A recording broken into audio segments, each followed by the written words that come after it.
Hi friends, ఈరోజు నేను early morning అయితే లేచానండి. లేచి నా వర్క్ అయితే తీసుకున్నాను. ఊడ్చేసి కలర్ చల్లేసి ముగ్గేసి పెట్టుకున్నాను. ఎమ్మటే స్నానం చేసి వచ్చేసి పూజనైతే కంప్లీట్ చేసుకున్నానండి. ఆగ్నేయంలో కూడా దీపం పెట్టేసుకున్నాను.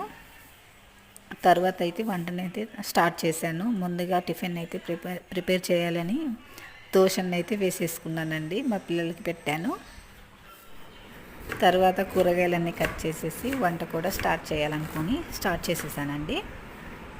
ముందుగా ఆనియన్స్ కట్ చేస్తున్నాను. తర్వాత టమాటాను కూడా కట్ చేసేసి చికెన్ కర్రీని అయితే ప్రిపేర్ చేద్దామని రెడీ చేశాను. చికెన్ బిర్యానీ రైస్ అయితే ప్రిపేర్ చేసేసానండి. మా పిల్లలకైతే పెట్టేస్తున్నాను. నా వీడియో కనుక నచ్చినట్లయితే లైక్ చేయండి, షేర్ చేయండి, కామెంట్ చేయండి, సబ్స్క్రైబ్ చేసుకోండి. బాయ్.